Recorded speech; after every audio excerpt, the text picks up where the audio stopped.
Hey music lovers, and welcome to the Tortured Poets department, where you belong if you too reminisce and ruminate on the good, the bad, what might have been, what was, or what will be. Taylor Swift is in full emo mode on this album, and I am loving it.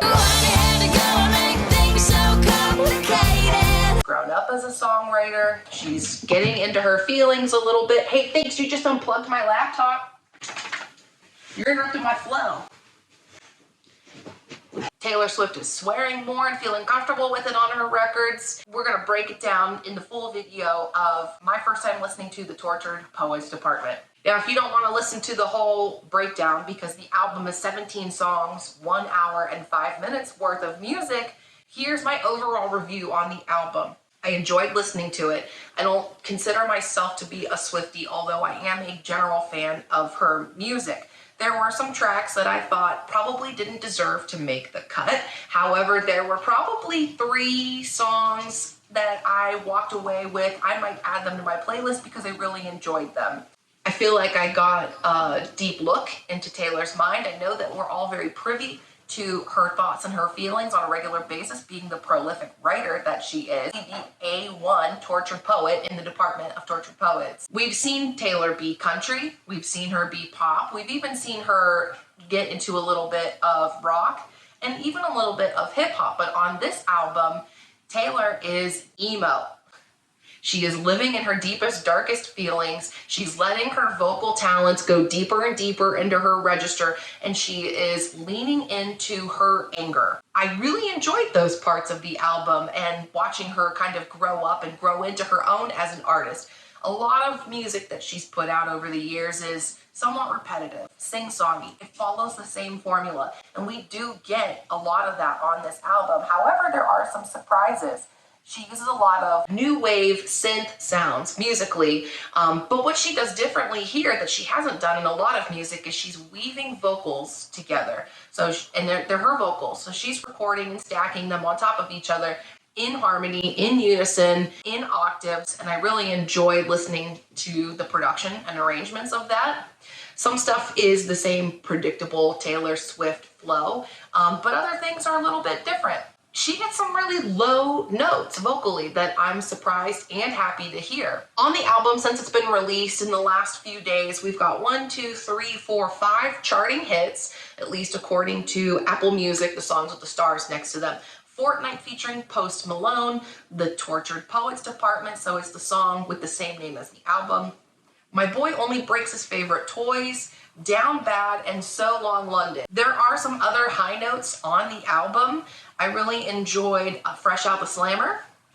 I really loved Guilty as Sin. I think that might be my favorite song on the track. I like how she uses her words in an unpredictable way there. She's also growing up a lot as a woman on that song. If you have young kids that you've raised on Taylor Swift's music so far, this might not be an album to introduce to them just yet.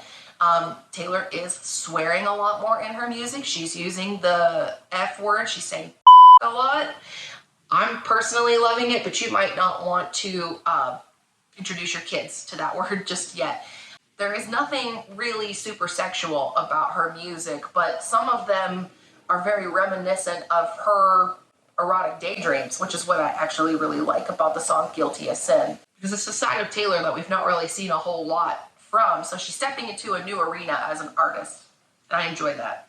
We have a lot of sad songs, as we all kind of know that this album is the fallout from her breakup with Joe Alwyn, so we expected to hear some of that, but there's also stories about a very narcissistic writer in these stories as well, and I think maybe even a couple songs about the new boyfriend, Travis Kelce. Specifically on the song The Alchemy, where she really invokes a lot of sports and competitive imagery. Another song that I enjoyed from her. All right now. Another standout from the album, I Can Do It With a Broken Heart.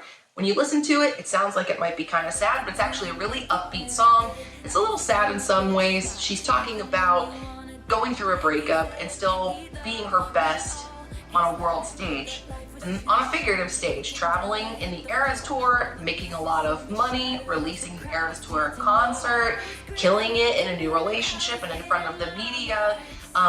She really proves that even though she's feeling a lot of very real emotions and going through a lot of very real normal events in her life, she is killing it at what she does. Being a musician, writing songs, and standing out charmingly in front of a crowd. On the song Clara Bow, I think she reminisces as an artist, words that people have said to her in the industry and what she maybe has grown up or turned out to be. Did she live up to that? How is she feeling about it herself? That was a song that I enjoyed and I understood the imagery as an artist myself.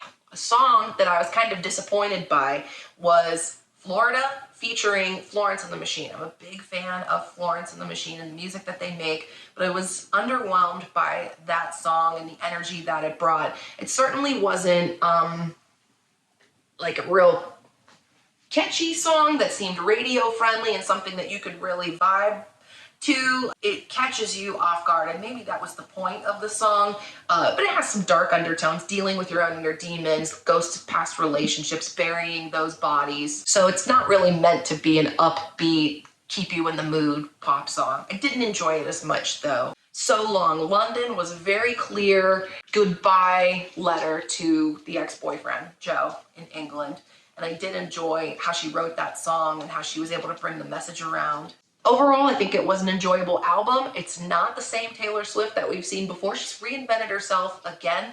I don't think that everyone's going to like this album because it doesn't echo or feel the same as most of the other music that she's put out. There's not a lot of happy about it.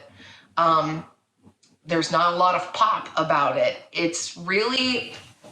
We're really getting deep in our 80s Depeche Mode, orgy, Blue Monday orgy feelings here. I mean, I'm imagining Taylor with bangs over her eyes and botched up hair that she's colored black. She's really, really deep in her angry emotions on this album. Vindicated, I am selfish, I am wrong. But I'm really enjoying it because it's a big departure from what she has already done in the past. So I hope that you will enjoy the entire album with me on my channel. If not, go listen to it for yourself and see what you think. Did I hit the nose on the button, or what other feelings are you getting from the album? Leave them in the comments below so that I can read, and maybe we'll talk about them in a future video. Thanks for listening, and we'll catch you in the next one.